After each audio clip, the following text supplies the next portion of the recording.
Okay, so this will give me the prediction for each comment in each place ID. But what I really want to do is make a prediction for the whole place ID. So what I'm going to do is add up all of these predictions and then divide by the total number of comments to normalize against all the comments. In the end, it's going to give me a sort of average of the prediction I can use to classify the whole place. All right, so what I need to do is basically create two variables. I'm going to create a count variable, which will keep track of the number of comments in each place, and then a p-count variable, which will keep a running total of all the predictions. Now, after I make my prediction down here, I'm going to basically take my p-count and add to it my prediction. This is the running total of all the predictions. And then down here, I'm going to take my count and then add to it 1. This is going to keep a running total of the number of comments. Okay, so this will basically keep track of my predictions and my counts for each place ID. So down here, I want to get out of this loop that's looking through every comment. So once every comment has been counted and predicted, I want to create the average prediction by dividing this running total predictions by my count.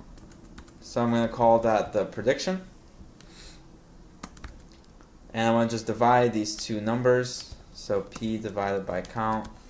Just to make sure this works the way I want, I'm going to cast both these values to floats. Okay, there's sometimes weird results if you try to divide by an integer. It's going to round that off to an integer. Here I want a floating point, kind of decimal value for that prediction.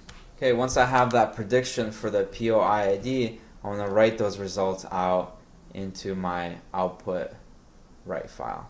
So in order to write to the file, I actually need to open the file for writing, which I should do in this kind of open syntax. And I'm going to do that by encasing this whole structure with an open file line. Okay, so this is very typical. I'm going to say with open write file. This is the variable I set up here.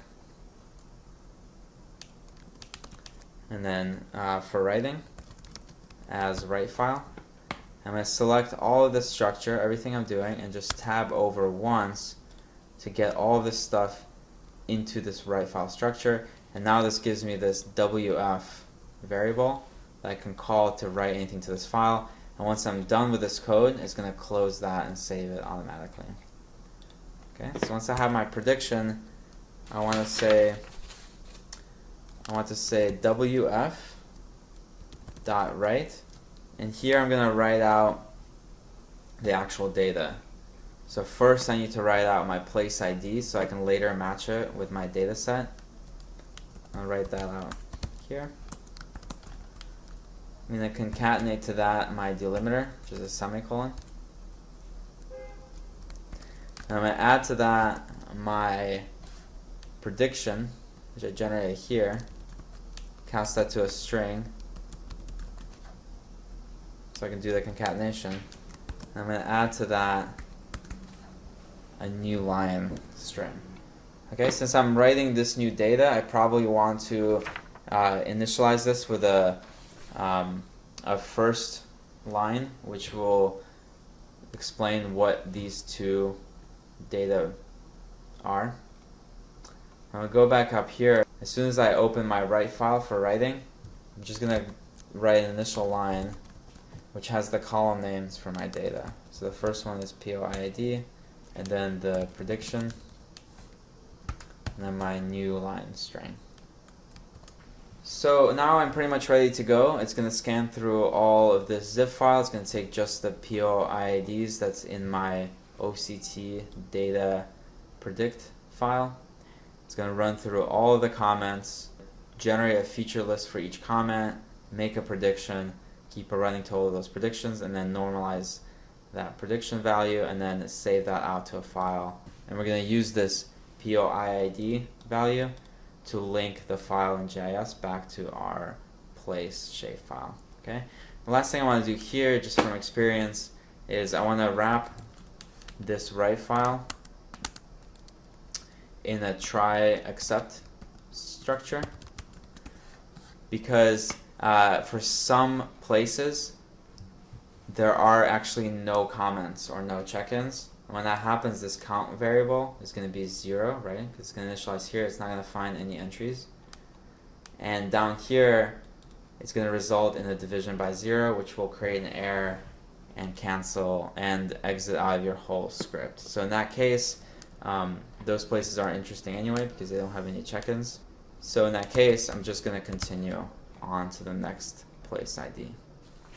Okay, so that's all my code for actually running through my data set and applying my model to make predictions about my data set. I'm going to save that as, I'll call it 04 apply model. This will be my last script in this kind of suite of scripts to do this process.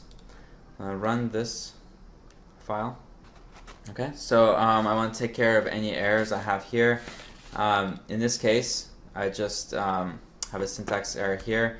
The dtype float parameter should be within the numpy as array function. So here I pass it the array and the type of data. So I just want to fix that. Okay, so now it's going to run through my whole zip file just like before. I have this count here. Once this is finished, we can go back to our data folder. We see here that it's produced this data set of predictions.